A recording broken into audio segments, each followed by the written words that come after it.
Bienvenue dans la troisième et dernière partie de cette analyse sommaire du site web lomnia.fr. Si vous n'avez pas vu la partie 1 et la partie 2 de cette analyse, je vous invite vraiment à les voir. Dans la partie 2 notamment, on a parlé de l'importance de l'optimisation de la balise title et de comment Noémie pourrait faire ou vous pourriez faire sur votre site web. Dans cette troisième partie, j'aimerais me concentrer, donc toujours sur le site web de Lomnia, sur des aspects un peu plus techniques. La technique dans le référencement, ce n'est pas un critère de positionnement, mais c'est un no-go, dans le sens que si on ne satisfait pas aux critères techniques minimum pour que Google puisse simplement accéder comme il faut à notre site web, eh ben on peut complètement bousiller notre référencement, on peut littéralement empêcher Google de faire son travail. Donc la technique, c'est pas ce qui va faire la différence, mais c'est fondamental dans le sens que s'il n'y a pas des bases qui sont saines, rien n'est possible. Alors une chose que j'ai remarqué en allant sur certaines pages du site, c'est que ici, au niveau du navigateur, il y a un petit avertissement qui dit attention, il y a des éléments de la page qui ne sont pas sécurisés. Alors, si on va là, il donne aussi quelques informations. Alors pourquoi ça c'est important? C'est pas directement important pour le référencement naturel, mais c'est important pour le sentiment de sécurité des gens qui viennent sur le site web. Il y a carrément des navigateurs donc, comme Chrome, Firefox, Edge qui vont donner un warning dans ce cas-là.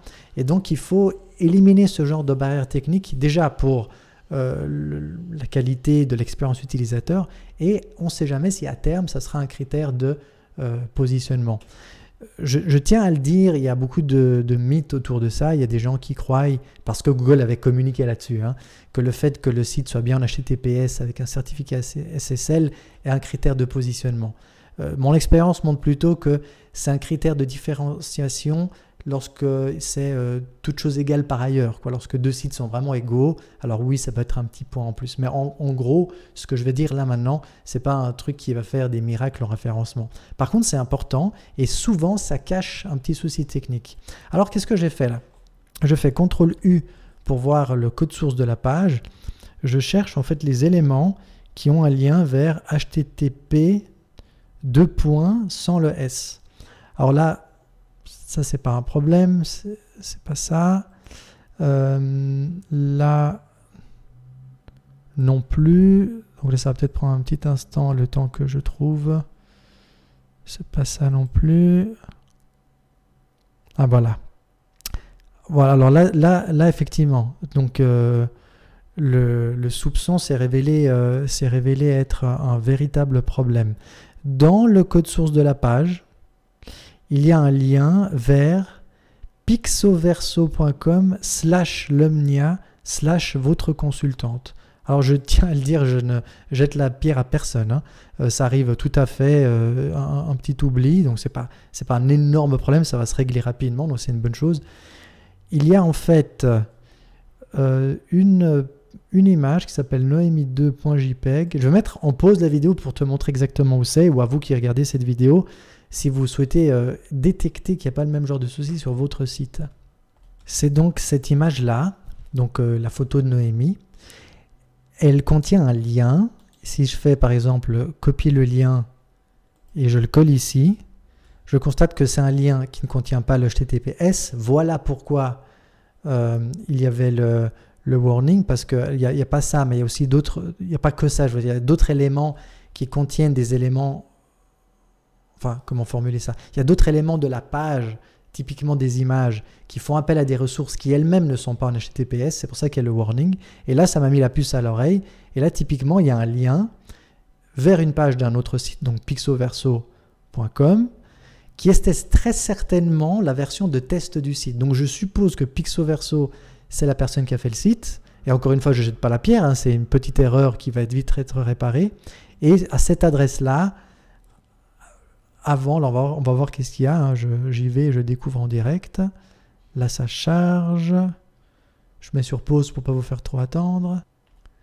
Voilà, ça a chargé. Donc, j'arrive en fait sur cette page qui peut être problématique. Pourquoi? Parce que le lien, comme moi je l'ai vu, Google le voit aussi. Donc, Google, depuis le site de Noémie, pourrait arriver sur cette page de Pixoverso. Enfin, va y arriver tôt ou tard. Et il va constater qu'il y a exactement le même texte qui était sur la bonne page, qui aurait dû être, je pense, la page contact, hein, je pense que c'est celle-ci la bonne page, c'est celle-ci. Donc je répète, cette page qui je trouve c'est Pixo Verso, c'est un clone de cette page-là, en tout cas au niveau du contenu. Non, même pas, c'est un clone de la page consultante. Voilà. Cette page-là sur Pixo Verso, c'est un clone de celle-ci. Donc, elle a le même contenu. Et donc, Google va dire, ah, il y a deux sites qui ont le même contenu. Lequel a le plus d'autorité, lequel a plus de crédibilité, de respect, de confiance, lequel a un plus grand historique. Et probablement, c'est le site de Pixo Verso. Et donc, cette page-là, elle a peu de probabilité d'être positionnée. Ça fait qu'en fait, ce qu'il faut faire, c'est très simple. Il faut supprimer cette page du site de Pixo Verso et il faut supprimer le lien vers cette page. Puisque le site de l'Omnia est neuf, c'est pas très grave, il n'y aura pas de graves conséquences par rapport à ça, mais c'est un truc à régler. Et donc en général, sur toutes les pages d'un site, vérifiez qu'on est bien en HTTPS complètement, c'est-à-dire qu'on ne fait pas référence à des ressources qui ne sont pas sous certificat SSL, d'une part pour pas faire peur aux gens en fait, donc par respect des utilisateurs, d'autre part si Google pourrait le prendre en compte comme critère de positionnement.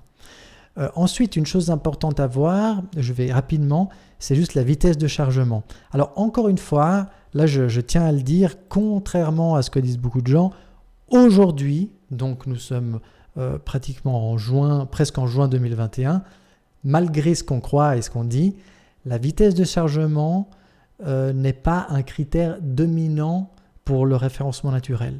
Mais ça pourrait le devenir et de toute façon, c'est important parce que c'est un critère de transformation. Les gens ne veulent pas attendre trop longtemps pour charger une page web. Donc une page qui ne se charge pas fait perdre du trafic. Donc de toute façon, c'est important. On a des outils, typiquement, je vais les donner directement, hein, gtmetrix.com qui nous permet de mettre une adresse et de sortir une note de A. A, c'est la meilleure note, donc F, c'est malheureusement une mauvaise note. Le site est trop long à se charger. 2,7 secondes pour avoir le premier First Contentful Pane, donc en premier dessin de la page, c'est beaucoup trop. Et jusqu'à ce que la page soit complètement chargée, là, 7,5 secondes, c'est vraiment beaucoup trop. Là, il expliquait aussi que peut faire le développeur pour améliorer les choses. Je ne rentre pas dans les détails, un développeur comprend très bien ça. Un autre outil qui fait la même chose, c'est le PageSpeed Insights de Google. Donc là, il donne un score de 12 sur 100 en navigation mobile et c'est très important le mobile. 66 sur 100 en desktop. Alors encore une fois, ça c'est juste des métriques. Hein. C'est pas qu'il faut absolument à tout prix se rapprocher du 100, d'un score de 100 sur 100. Mais déjà, quand on arrive à 65, 70, 80, 85, c'est très bien. Après, voilà, c'est qu'une métrique. Par contre, là, il y a des éléments qui permettent d'améliorer les choses.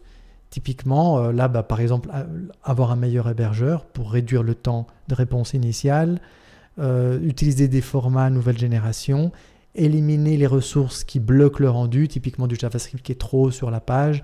Voilà. C'est un petit peu technique, mais quelqu'un qui s'est occupé du site web, il pourrait s'en occuper. Encore une fois, ce n'est pas des critères de positionnement dans l'immédiat, c'est des critères à optimiser avec le temps. C'est fou ce que le temps passe vite, c'est déjà la troisième partie de cette vidéo, de cette analyse, donc on arrive presque à 30 minutes. J'espère que dans ces points que je t'ai donnés, Noémie, il y en a qui te sont utiles, il y en a que tu peux actionner tout de suite. Concentre-toi pour commencer déjà sur le contenu, donc la balise title, le fait de faire en sorte une page qui contient naturellement les mots qu'un persona, un avatar client pourrait utiliser. Ensuite, tu peux t'occuper de quelques aspects techniques dont je t'ai parlé, notamment le problème du SSL, regarder si tu peux améliorer la vitesse de chargement et bien sûr les conseils que je t'ai donnés aussi dans la toute première vidéo, dans la toute première partie. J'espère que ça a été utile aussi à d'autres qui ont vu cette vidéo. Comme je vous le disais, si vous voulez passer sur le grill, si vous voulez qu'on analyse votre site, dites-le en commentaire. Faites en sorte qu'on soit connecté sur LinkedIn parce que sinon on ne pourra pas communiquer. Et puis abonnez-vous à la chaîne si vous êtes sur YouTube parce qu'il y a plein d'autres audits comme ça qui arrivent et qui seront utiles à tous les propriétaires de sites. À bientôt!